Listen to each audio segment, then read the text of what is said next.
Hello, my name is Patrick Hayes, and today I'm going to walk you through a prototype interface I've created for CSAL. If you are watching this video on YouTube, try increasing the resolution by clicking this button. I wanted to start by pointing out that everything you're going to see in this demo today is a prototype. None of these design decisions have been finalized. This is simply a way for us to get the ball rolling on what the interface could look like. First, we'll take a quick look at the interface. Then we'll take a look at a mock tutorial I've created to help explain the interface to users.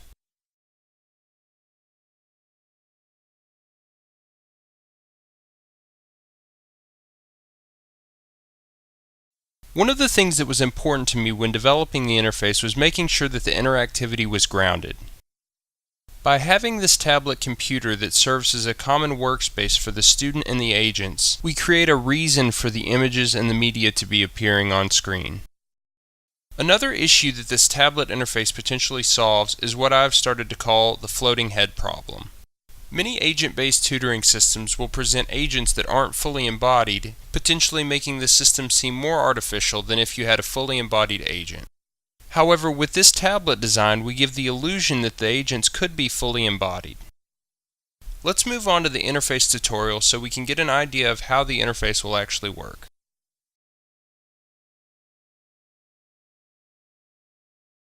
I had the idea of starting with the tablet interface off and having the users click to turn the tablet on. This is a simple way to introduce clicking to the users and get them interacting with the interface. So the first agent says, "Hello, please click the power button below and we can get started." So let's click the power button. So we click the power button and it boots up the tablet to our title screen. The agent then says, "Great, let's get started." The second agent then says, "If you've met us before, click the login button at the bottom of the screen. If this is your first time meeting us, please click I am new to CSAL below." Let's click I am new to CSAL. The first agent says, "My name is Pam. This is another student who will be joining us." The second agent replies, "Hello there. My name is Adam. Nice to meet you." Now the agents are just going to go through a brief overview of how to use the keyboard. So Pam says, "Let's start by typing your name. This is how you should place your hands on the keyboard." Next, Adam says, "Try typing your name on your own keyboard. Press enter when you are done." So the student starts typing their name and then we just prompt them to press the enter key once they're done typing. Pam says, "Great, typing is the main way you will talk to us." Pam says, "Would you like us to explain more about how CSAL works?" Adam then says, "You can either click the yes button or type your response." This is an opportunity for the student to quit the tutorial if they would like to jump straight into a lesson. So then the student types yes and presses enter to submit their response. Pam then says, "This area below me is our workspace. This is where pictures and activities will appear." Adam says, "If you want to reread anything we talked about, click this button." Pam then says, "Try clicking the chat history button now." Another animation plays pointing to the chat history button. As you might have noticed, I use these hand animations to direct the student's attention around the interface. The student will then click the chat history button and the chat history will appear. Pam says, "You can scroll through the chat history with the arrows on the right." Adam responds, "Click the X in the top right corner when you are ready to continue."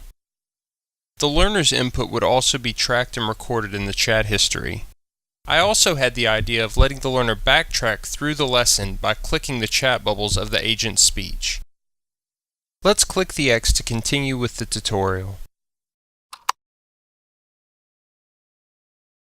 Pam says, "Another neat feature is the progress bar on the bottom left corner of our workspace." Adam says, "The progress bar will fill as you complete a lesson." Do note that this is the progress within a single lesson, not across all lessons.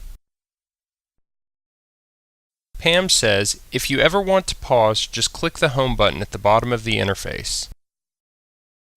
Adam says, try clicking the home button now. An animation plays to cue where the home button is, and then the user can click the home button. So the following home screen appears. Pam says, this is the home screen. From here you can pause, start a lesson, check your progress, or save and quit. Adam then says, I enjoy checking my progress. Try checking your progress now by clicking the progress button below. So let's go ahead and click the progress button. This is the progress screen. Pam says, as you complete lessons, your progress will be shown here. The animation then shows that the progress bar will fill as the user completes lessons. Adam then says, you get achievements for certain tasks. A check mark will appear next to the achievement. An animation then plays showing what the completed achievement looks like. While there's many variations and changes that could be made to the screen, the idea is the same, giving the user a way to track their progress and see how they're doing as they complete lessons. Pam then concludes, click the X in the top right corner to continue. So let's do that now. This brings us back to the home screen. Pam says, when you want to start a lesson, simply click Lessons and choose the lesson you want. Adam says, click Lessons when you are ready to begin. So that about wraps it up for today's demo. For more information on CSAL, please visit the link in the video description below. Please send any feedback you have to dphayes@memphis.edu. Thanks for watching.